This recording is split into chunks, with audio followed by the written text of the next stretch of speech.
The New York Times recently ran an article questioning the safety of organic food because some of the peanut butter products responsible for the recent salmonella outbreak had USDA organic certification. So we're here at the Rodale Institute to talk with Jeff Moyer, who's the farm manager here and the chair of the USDA National Organic Standards Board. He's going to clear the air about the tainted peanut butter scandal, organic certification, and the overall health of our food supply. So, Jeff, I'm sure you've already seen the New York Times article about organic and questioning the safety of it. What is your big gripe with that article? What irritates you the most? Well, I think the article painted organic in a slightly unfair light in that it makes all kinds of assumptions about the safety of organic food that aren't necessarily true. For instance, it doesn't discuss at all about the production of organic food and the fact that none of the chemicals that are involved in a conventional production system have been taken out of the production system for organic. So we know that the food is safer for the farming family that's producing it, the farm workers that are in the field, and for the environment. Not to mention the people who buy the food, because all of that material is not in the food system. It totally negated that piece.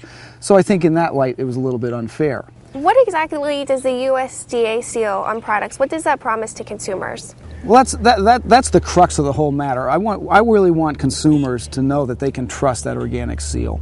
When it has the USDA organic seal, it means that the processors, the handlers, the shippers, and the producers of that food product all follow a very strict regimen of procedures to get that food from the soil to the table. It also means that they're being inspected by an accredited certifying body that the federal government looks after. None of that is true in a conventional food. So I think when consumers go to the supermarket or wherever their point of purchase is and buy a product with the organic seal, they can trust that food item to be the very best that we can produce in this country. The New York Times seemed to take issue with using organic and safer in the same sentence. Yeah. What are some of the reasons you think that it is safer? Well, let's think about what we're dealing with in a food production system. In a conventional system, you're bringing lots of inputs into a farm. That means you're manufacturing chemicals, you're trucking chemicals, lots of opportunities for accidents, mishandling, spills, that sort of thing, which all impact the environment.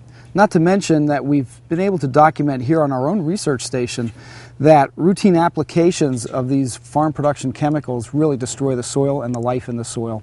And what we're trying to do in organic systems is enhance the life of the soil and allow the soil to produce food, so we know it's better for the environment. We also have been able to document that it takes less energy to produce food organically, and in the process we're sequestering more carbon, which means we're having a mitigating effect on the climate change and the global warming that we're all experiencing because we're reducing CO2 and taking it out of the atmosphere and storing it in the soil.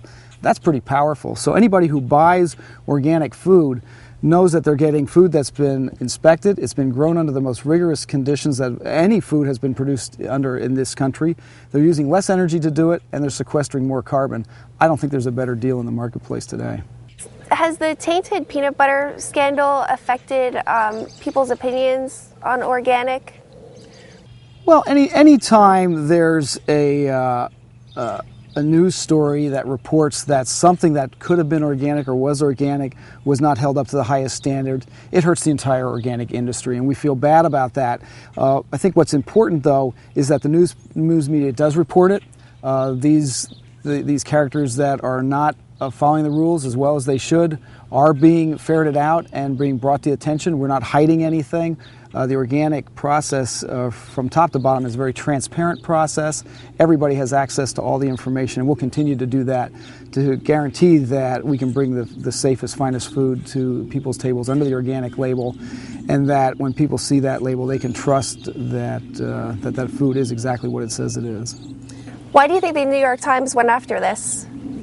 Well, I think it's an important newsworthy story, and we don't fault the Times at all for bringing it to their attention of their readership. Our concern, of course, is that organic be painted in a fair light and a true light, and that it's not necessarily a question about organic or conventional in this particular case. It's more a question about food safety issue overall, and the idea that this particular peanut processor wasn't following food safety codes efficiently and effectively is not an organic issue or a conventional issue. It's a food safety issue, and that's important to everybody. So it's their responsibility to discuss that news story. But the fact that it was organic or conventional in this particular case is irrelevant, and we hate to see them focus on that particular portion of the story, because that's not the real focus. For more news and information about healthy living on a healthy planet, go to Rodale.com.